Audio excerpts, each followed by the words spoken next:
Assalamu alaikum, chers étudiants des sections SMPC. Nous allons continuer à donner des solutions des exercices de la série numéro 1 d'algèbre. Alors aujourd'hui, nous avons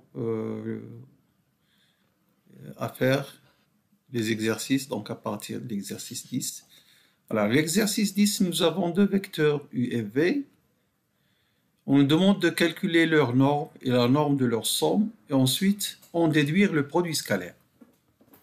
Alors, ça peut vous paraître bizarre cette question, parce que le produit scalaire, vous pouvez le calculer directement à l'aide des composantes. Rappelez-vous ce que nous avons vu la séance précédente, lorsque vous avez un vecteur avec les composantes x, y, z, et un autre vecteur avec les composantes x', y', z', le produit scalaire, c'est le produit x, x' plus y, y' plus z, z'.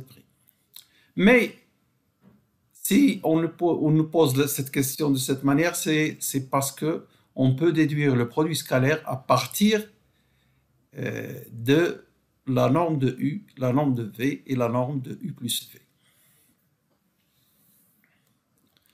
Alors, d'abord, une question sur la notation. J'aimerais bien noter le produit scalaire. Donc, comme vous voyez dans ma réponse, le produit scalaire est noté aussi comme ça. Donc, cette manière, parfois c'est plus utile. On va voir tout à l'heure dans certaines formules pourquoi. Et puis parce que quand vous mettez un point entre deux vecteurs UV, vous pouvez terminer la phrase par un point. Alors, ça fait bizarre. U point, V point. Donc, celle-ci, parfois, elle est plus pratique. Je sais que cette notation est peut-être plus simple, mais moi, je vais adopter cette relation et qui me permet de voir un peu plus clair, j'espère pour vous aussi. Alors, cette formule qui donne le produit scalaire à partir des normes, c'est cette formule que vous voyez ici. Alors, comment je vais la déduire? Alors, regardons d'abord un petit peu quelques rappels sur le produit scalaire. Alors, le produit scalaire de deux vecteurs est noté, cette notation, celle-là, je viens d'en parler. Il est commutatif, c'est-à-dire le produit scalaire de U avec V égale produit scalaire entre V et U. J'ai donné aussi la formule du produit scalaire la dernière fois, c'est la norme de U fois la norme de V fois le cosinus de l'angle que font entre les vecteurs U et V. Alors, nous avons cette propriété-là. Alors, lorsqu'on fait la multiplication, ici, on a l'impression que c'est une distributivité du produit scalaire par rapport à l'addition. C'est le cas. Et puis, on a cette formule. Mais, écrit sous cette manière, moi, je le vois comme étant, si W est fixé et nous avons une fonction ici de la forme, une application XW, je dirais qu'elle est linéaire. Regardez cette propriété. Par rapport à cette partie de gauche, elle est linéaire. Mais également par rapport à la partie de droite, puisque nous avons aussi ces formules. Autrement dit, si vous mettez V plus I ici, vous avez le produit scalaire, c'est UV plus UW. Et si vous mettez alpha, V, le alpha peut sortir, dans les deux cas. Parce qu'on parle ici de produits scalaires réels avec des espaces vectoriels réels. Cas complexe, c'est une autre histoire. Donc, voici quelques propriétés très utiles, et c'est ces propriétés que j'utilise pour trouver la formule dont j'ai parlé. Alors, voyons. Voilà, cette formule-là. Alors, en utilisant les propriétés que je viens de citer, vous pouvez donc aller doucement, linéariser par rapport à ça, ensuite linéariser une deuxième fois. Alors, finalement, alors si je peux montrer ça d'une autre manière, vous avez ici le produit scalaire UU. Le voilà. Plus le produit scalaire UV. Le voilà. Plus, changeons de couleur. Alors, non, pas ça. U, on l'a déjà utilisé. Donc, je reviens en arrière. Plus, alors V, VU. Le voici. Plus VV. Ça nous donne les quatre termes que nous avons. Comme une sorte de de multiplication. Hein. Et puisque le produit scalaire est commutatif, ceci, c'est la même chose UV, et V, c'est la même chose. Donc, nous avons cette formule. Alors, et ça, c'est quoi? C'est norme de U plus V au carré. Donc, on a en quelque sorte une sorte d'identité remarquable. Alors, ça, c'est un plus. Hein. C'est plus, je vais peut-être l'écrire. Plus, ça, c'est plus. Voilà. Non. Plus. D'accord. Alors, maintenant que vous avez cette formule, ça, je viens de dire que cette quantité-là, alors on va effacer ces flèches maintenant, vous avez, j'espère, compris. On va effacer ces flèches, que ce soit plus clair. Hein?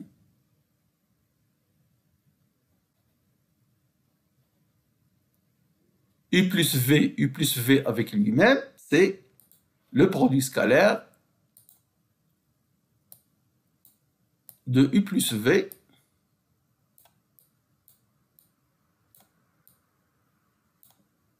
au carré. Pardon, c'est la norme de U plus V au carré. Le produit scalaire de U plus V par lui-même, ou d'une manière générale, U, c'est norme de U au carré. VV, c'est norme de V au carré. Et ça, ils sont égaux, donc c'est 2 fois UV, et le produit scalaire de U plus V par lui-même, c'est U plus V au carré. La norme. Alors maintenant, si vous passez, disons, vous passez ça de l'autre côté, ce sera moins norme de U au carré. Vous passez ça de l'autre côté, c'est-à-dire dans le premier membre. Vous avez dans le second membre de UV, mais je l'écris dans le premier membre. Donc 2 UV, 2 produits scalaires de U par V, est égal norme de U plus V au carré, moins norme de U au carré, moins norme de V au carré, divisé par le 2. Voilà cette formule. Très simple, c'est juste utiliser les propriétés du produit scalaire pour arriver là. Voilà, donc, revenons à notre texte. C'est même cette formule dont je parlais maintenant, c'est donné. Et puis, il y aura d'autres formules que nous allons voir. Tout ça, ce sont des rappels de la dernière fois. Alors maintenant, arrivé à cette formule-là que nous venons de démontrer, on va faire juste une application avec U et V donnés, comme ça, dans le texte. Donc, alors, U plus V, le vecteur U plus V, c'est la somme des deux vecteurs. Donc, vous additionnez les composantes de même position. 2 plus 1, ça fait 3. 1 plus moins 1, ça fait 0. Et 0 plus 2, ça fait 2. Vous calculez la norme de U au carré, c'est U produit scalaire avec U. Donc, ce sera 2 au carré plus 1 au carré plus 0 au carré. Les carrés, la somme des carrés des composantes, égale à 5. Même chose pour V, la norme de V au carré, donc VV, donc c'est 1 au carré plus moins 1 au carré plus 2 au carré, ce qui fait 1 plus 4 égale à 6. Alors pour U plus V que nous venons de calculer, donc ce sera la norme de U plus V au carré, c'est 3 au carré plus 0 au carré plus 2 au carré égale 9 plus 4 égale 13.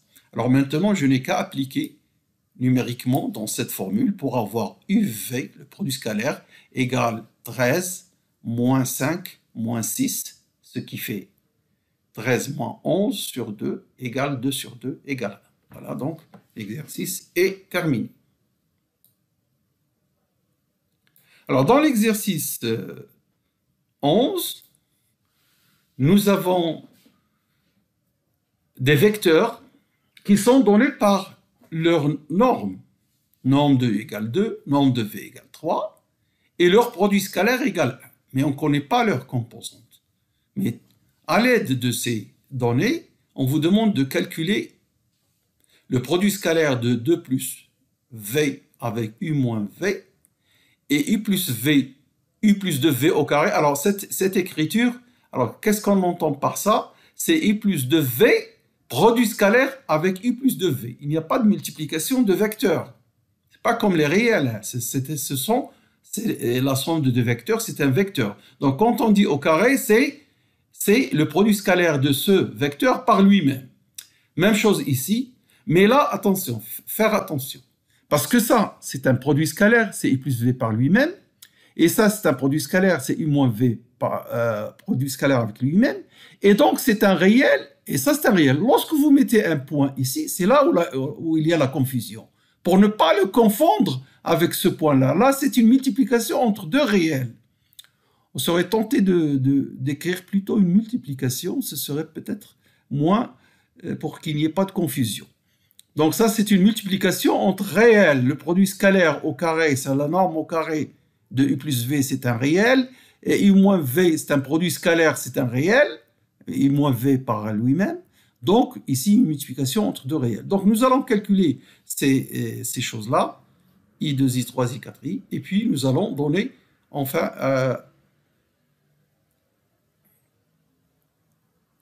nous allons donner l'angle UV. On va donner le cosinus de l'angle. Allons-y. Exercice 11. Alors, regardez, comme j'ai fait tout à l'heure, je développe cette expression. 2U par U, produit scalaire avec U.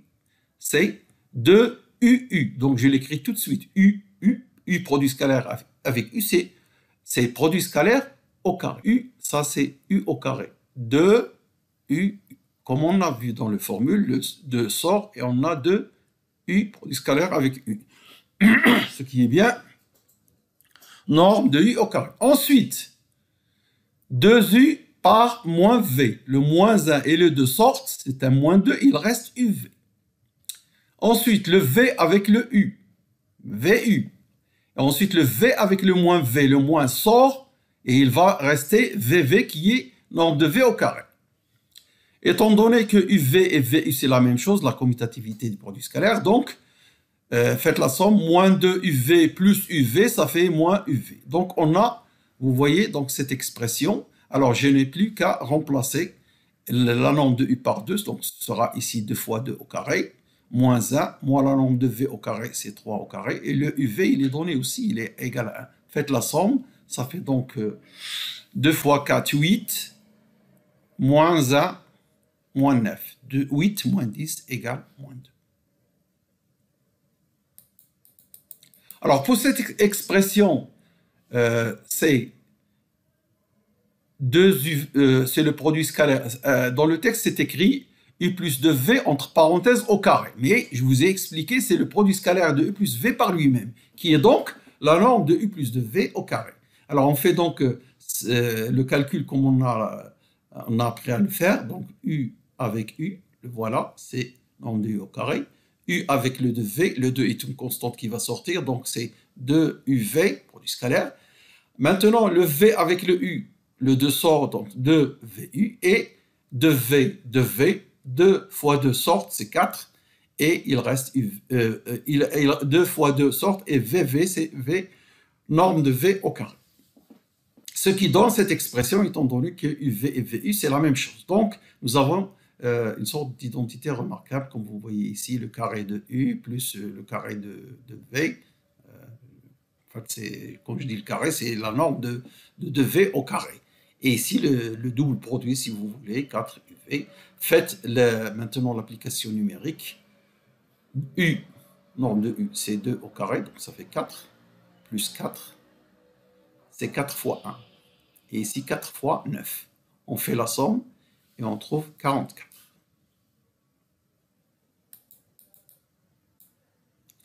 Troisième cas, alors maintenant on a l'habitude de faire, donc on va développer moins 3i moins 3u, le moins 3 fois moins 3 c'est 9, et UU, norme de U au carré. Ensuite, moins 3u par V, le moins 3 sort, il reste UV fois moins 3.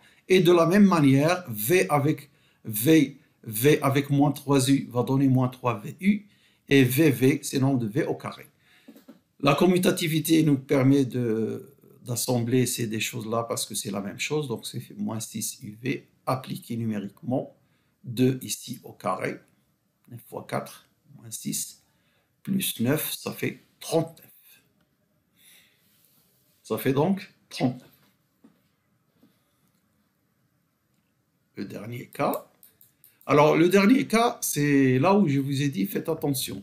D'abord, alors, parce que qu'est-ce qu'on nous demande dans le dernier cas? De calculer ça. Donc, on va calculer d'abord cet élément, qui sera donc la norme de U plus V au carré et la norme de U moins V au carré, et puis on fait la multiplication entre réels, multiplication entre deux réels. Bon, allons-y.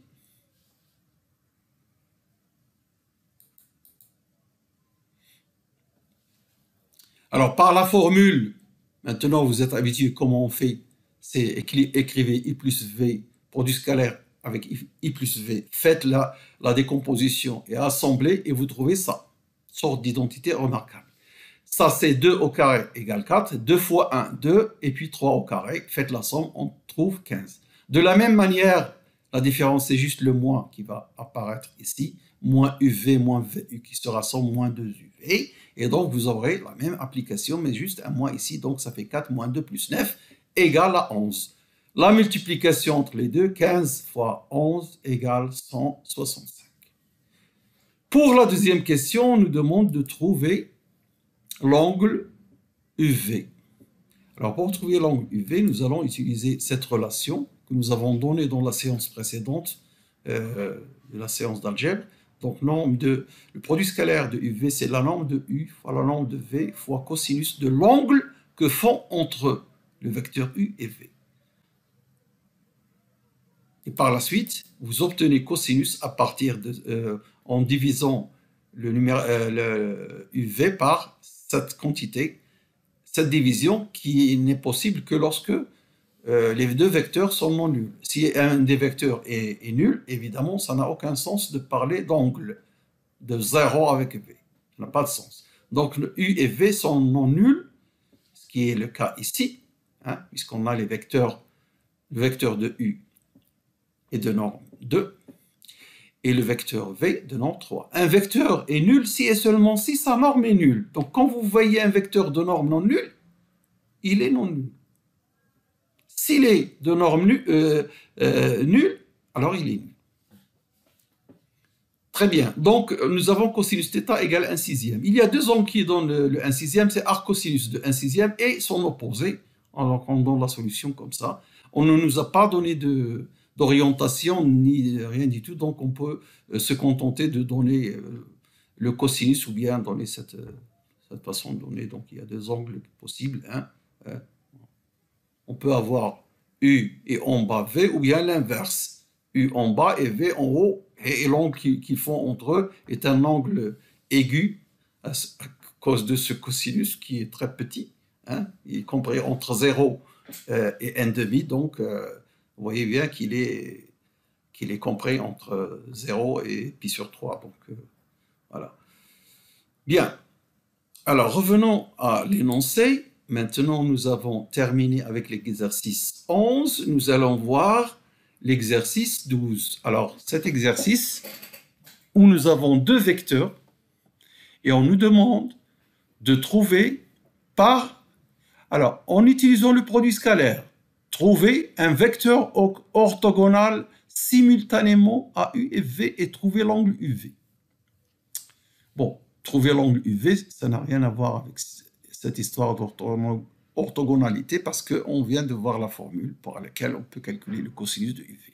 Mais, alors cette question, on nous demande par le produit scalaire. Il est très important de bien suivre l'énoncé quand vous avez un texte, surtout à l'examen. On vous dit par le produit scalaire parce qu'il y a une autre façon de le faire sans utiliser le produit scalaire. On va le voir tout à l'heure. Alors, regardons la réponse. Deux vecteurs, on cherche un vecteur inconnu, d'où V que j'appelle avec ses composantes x, y, z inconnues, qui est orthogonal aux deux.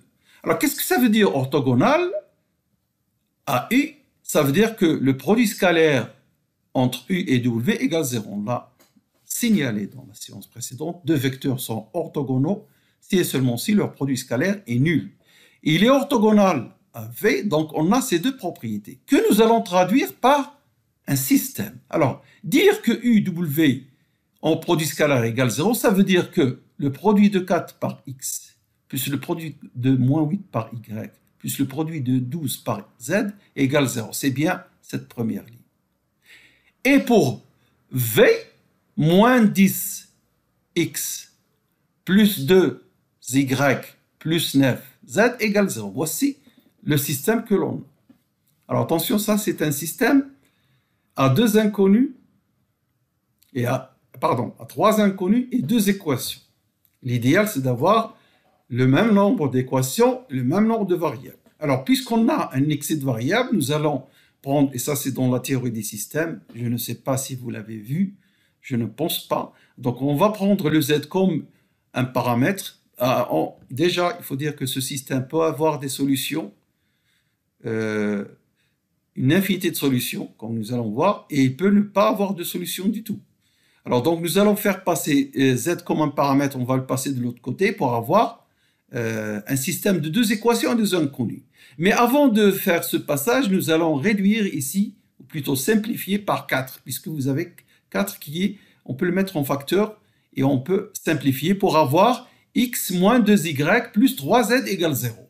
Et le 3z, hein, je vais le faire passer de l'autre côté. Également, ici, on ne peut pas simplifier, on va passer z fois 9 de l'autre côté, il devient moins 9z. Et on a donc un système de deux équations avec deux inconnus que nous pouvons résoudre par les méthodes des systèmes que vous connaissez depuis des années, puisque c'est un système de deux équations, deux inconnus. Alors là, ça tombe bien puisque vous avez moins 2y, 2y. Vous faites la somme des deux équations et vous aurez donc moins 9x, ça s'élimine, moins 9x égale moins 12z. Et on peut encore simplifier par 3 et diviser par ce qui reste ici, c'est-à-dire 3, pour avoir x égale 4 sur 3z. Donc on va trouver les solutions en fonction du paramètre z. 4 sur 3z. Alors pour avoir y, on peut utiliser cette équation. Qu'est-ce que ça donne? 2y, je le fais passer de l'autre côté, donc je vais avoir 2y égale x plus 3z. Et je divise par 2 pour avoir y. C'est bien ça. Alors remplaçons x par l'expression 4 tiers z, on aura donc 1 demi 4 tiers z plus 3z. Réduisons au même dénominateur qui est 6, 2 fois 3, et on aura donc, ici il faut multiplier par quoi? Il faut multiplier par, alors il faut multiplier, il n'y a pas de dénominateur, il y a 2, il faut multiplier par 3. Donc ce qui fait 4z plus 9z, ça va être 13z sur 6, voilà, donc y. Donc la solution, si vous voulez, c'est on a le triplet 4 tiers z, 4 tiers. 4 tiers, voilà.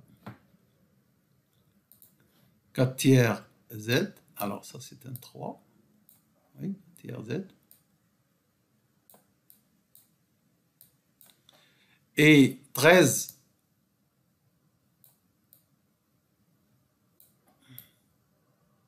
Alors 13, bon, c'est pas tellement joli. Alors, on peut peut-être voir sur le tableau. On peut l'écrire ici.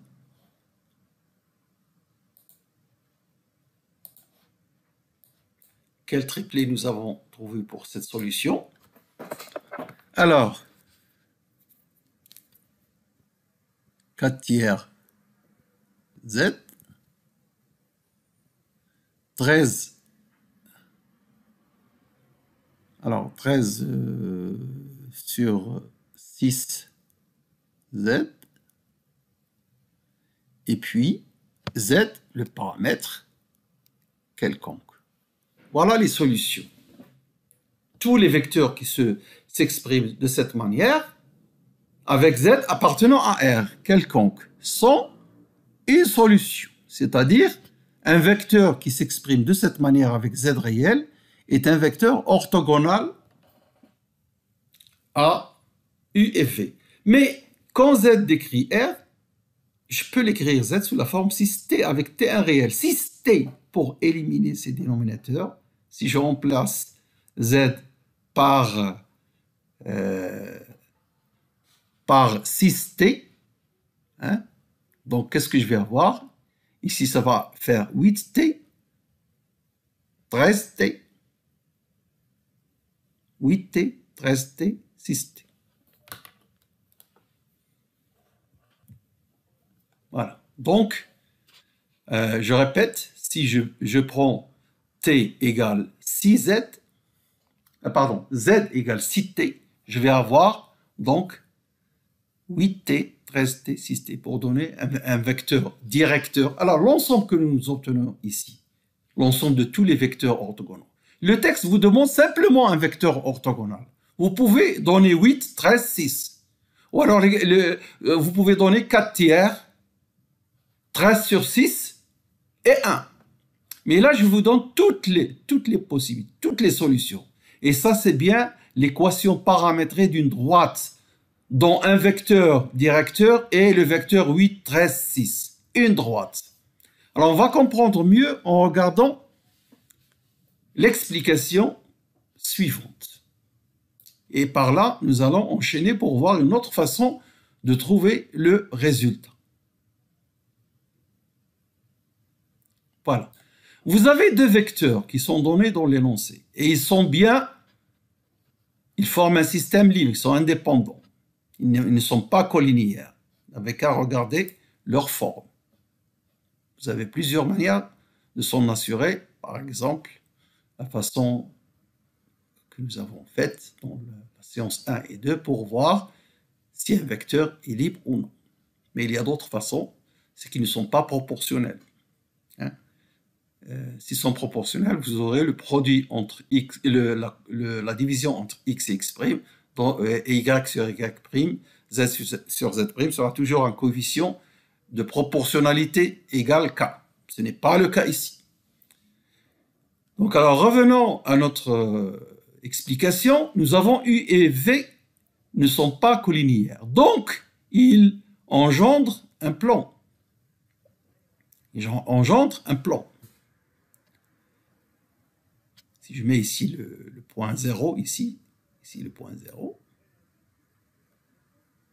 V et V, vous avez un plan vectoriel.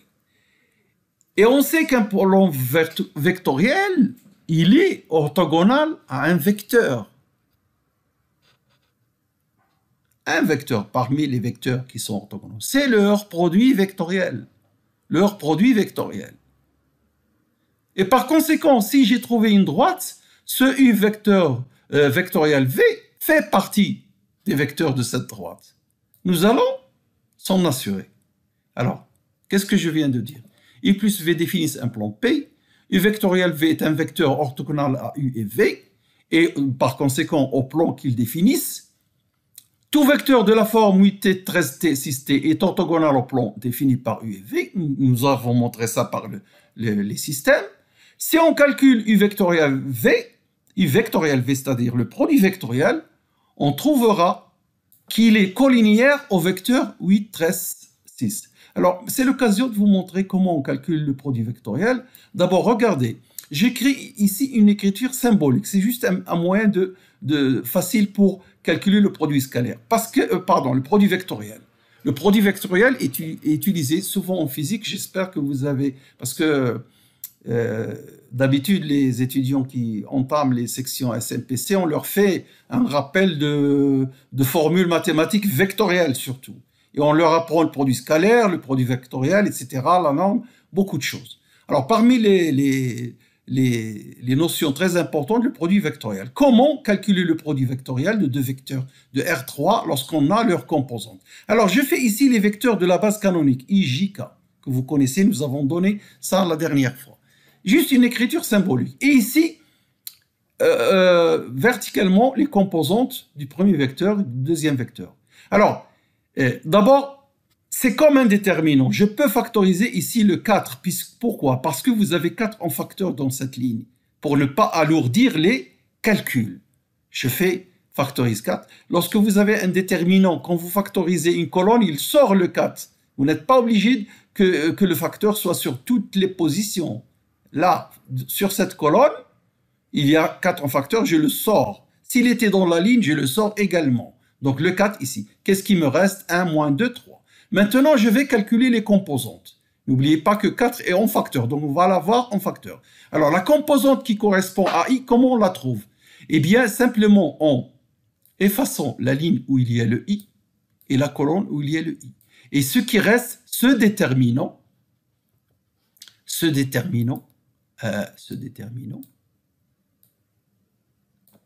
c'est ça la composante relativement à I. Alors c'est quoi? Je l'ai écrit. le déterminant carré, carré d'ordre 2, vous savez le calculer. Alors c'est moins 2 fois 9, c'est moins 18, moins 3 fois 2, moins 18, moins 6, égale moins 24. Donc la composante du produit vectoriel, U vectoriel V, sera 4 fois ce que moins 24. D'accord? Bon, pour la deuxième position, c'est-à-dire pour la composante numéro 2,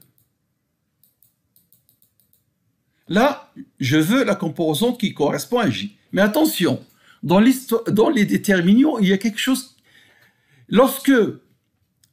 Ici, pourquoi j'ai commencé par plus ici et non pas par moins? Parce que je suis dans une position où la somme de le numéro de la ligne, c'est 1 et le numéro de la colonne, c'est 3. 3 plus 1, ça fait 4. Moins 1 à la puissance 4 égale 1. Donc, je commence par quelque chose qui est positif. Par contre, pour J, je suis dans la deuxième ligne et la troisième colonne, ça fait 2 plus 5. Et moins 1 à la puissance 5, c'est négatif. Donc, je commence par un signe moins et j'efface ça. Alors, ce déterminant, je l'écris, mais attention avec un signe moins ici. Alors, ce déterminant, c'est 9 moins 3 fois moins 10. Ce qui fait quoi? 9 plus 30 égale, donc, à cause de ce signe moins, moins 39. Mais n'oubliez que le 4 est en facteur sur tout le monde. Après, on va faire le calcul.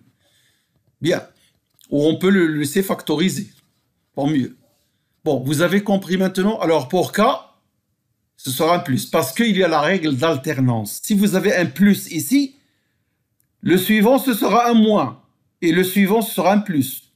Là, ce sera un moins. Et ainsi de suite. Si c'est un moins ici, ce sera un plus. Ça se vérifie parce que vous êtes dans la position 2 pour ligne et colonne. Moins 1 à la puissance 2 plus 2, ça fait bien 1. Et donc, c'est un plus pour ça. Alors, ce qui nous intéresse, c'est K. Nous avons un moins ici, donc ici, on aura un plus. Plus, et qu'est-ce qu'on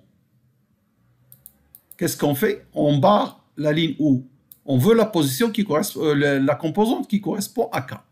On barre ça. Qu'est-ce qui nous reste? Ce déterminant. Le voici. Alors, vous calculez ce déterminant. 2 moins 2 fois moins 10. Donc, 2 plus 20. Alors, non, pardon. 2 moins 20. Parce qu'il y a un moins qui se détruisent entre eux. Et le moins 2 moins 2 fois moins 10, ça fait donc 2 moins 20 égale moins 18. Voici le vecteur U vectoriel V. Je peux encore factoriser moins 3 ici. Il va me rester 8i, 13j plus 6k. Écrivons ce vecteur verticalement avec ses composantes sans écrire les vecteurs de la base canonique. Ça fait moins 12, 8, 13, 6. Qu'est-ce que vous voyez? Il est de cette forme. Avec t égale moins 12. Donc c'est un élément de cette droite. On aurait pu utiliser le produit vectoriel si on ne nous a pas demandé de suivre une méthode bien précise et trouver rapidement, c'est quelque chose à voir. Est-ce que c'est plus simple comme ça ou alors la résolution du système? Vous trouvez un vecteur orthogonal et puisqu'il dirige la droite qui est orthogonale, une droite qui est vectorielle qui est orthogonale au plan, eh bien vous n'avez qu'à mettre 8, 13, 6 que multiplier t pour avoir la paramétrisation. Voilà deux façons de voir cet exercice et ça nous a permis de se rappeler comment on calcule le produit vectoriel de deux vecteurs de R3, la méthode, cette méthode technique, hein, et un petit peu, même si vous ne connaissez pas les déterminants, je vous ai montré comment on fait, comment on décompose par rapport à cette ligne IJK pour avoir les composantes pour chaque vecteur I, J et K. Bien, revenons maintenant à la question. Alors ici, on nous demande quoi? De calculer UV. Bon alors UV. Alors je vais vous donner juste la formule. Vous allez faire les calculs. Hein. Ça me paraît pas très compliqué. Voilà la formule. Vous avez U, calculer sa norme. V, calculer sa norme. Et puis, cette formule cosinus θ égale UV. Vous avez les vecteurs, vous pouvez calculer le produit vectoriel. Appliquez, faites une application numérique. La prochaine fois, dites-moi qu'est-ce qu'on trouve. Hein. Je vous ai promis quelque chose, mais je ne vais pas le faire cette séance. Alors pour la prochaine fois, on va faire les deux. Donc vous allez, ce quelque chose que je vous ai promis, c'est de montrer qu'un système qui est orthogonal est toujours libre. Ça aussi, ça se démontre facilement, hein, mais je ne l'ai pas écrit. Donc vous allez le faire pour la prochaine fois. Et en même temps, le cosinus de l'angle entre U et V, vous le trouvez. Si vous trouvez ça, vous avez répondu à la question. Hein. Trouvez juste le cosinus de l'angle que font U et V entre eux. Bien. Alors, qu'est-ce qu'on a épuisé? 35 minutes de temps. On va faire rapidement un dernier exercice sur le produit, sur le barycentre. Le barycentre. Alors, il faudra peut-être un rappel aussi sur le barycentre. Alors, sur le barycentre. Ouais.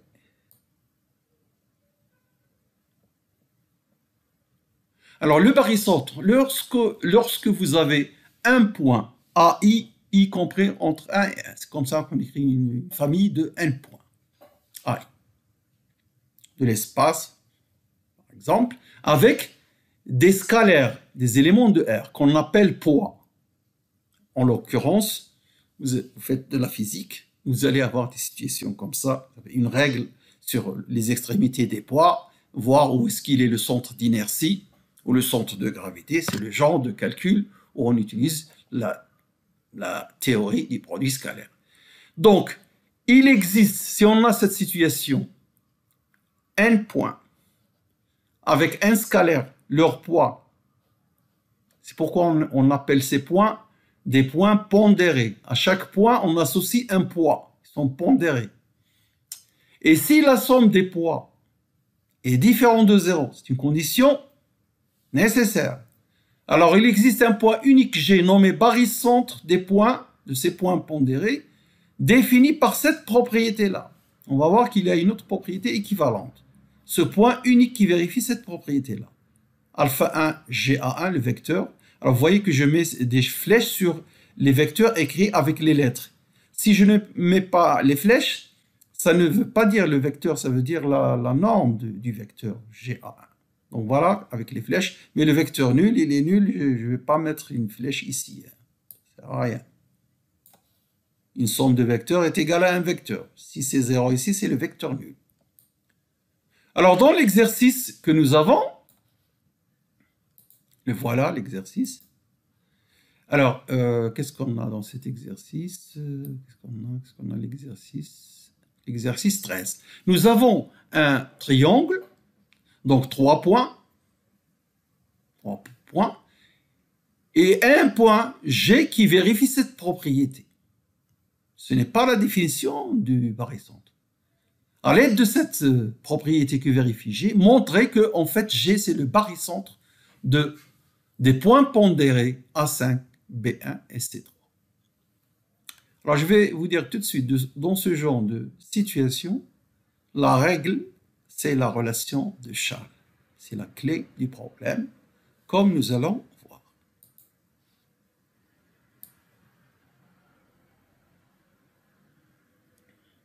Nous allons voir ça tout de suite. Alors, en effet, donc, partons des hypothèses. On a cette relation.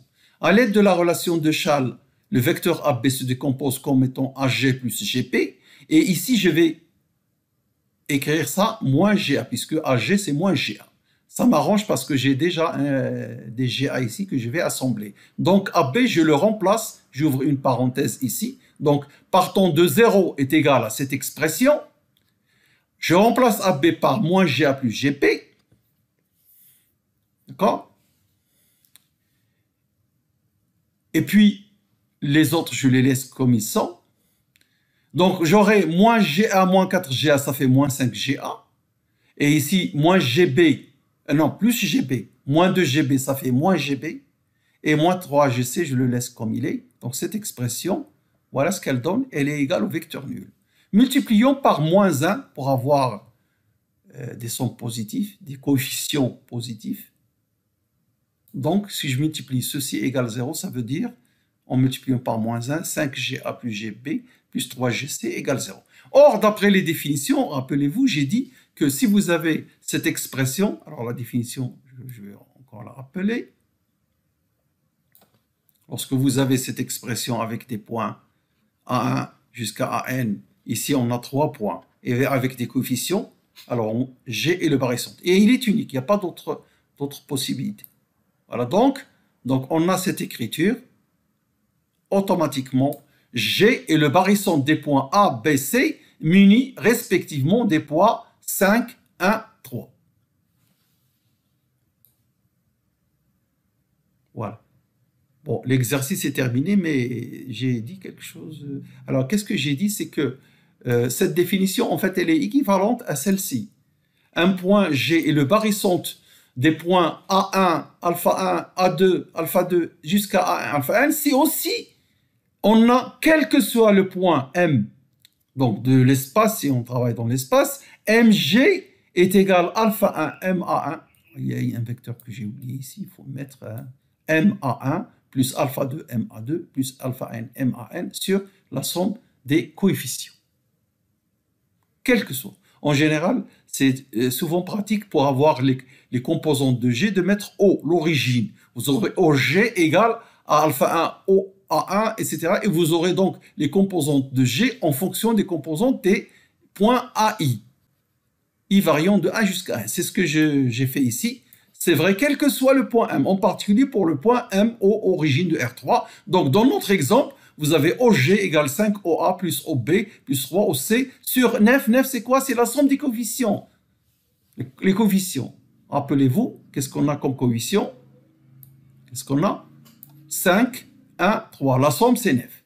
Et donc, si vous voulez, si on vous demande de trouver XG, c'est-à-dire l'abscisse, la première composante, pas l'abscisse, donc XG, vous aurez 5XA plus XB plus XC sur 9. Voilà XG. Si vous voulez YG également, vous pouvez le calculer. YG, c'est 5YG plus, 5YA plus YB plus 3YC sur 9, et ainsi de suite pour l'autre composante Z. Et si on a plus, on peut, si on travaille dans R4 ou R5, toujours par la même méthode, on obtient les composantes.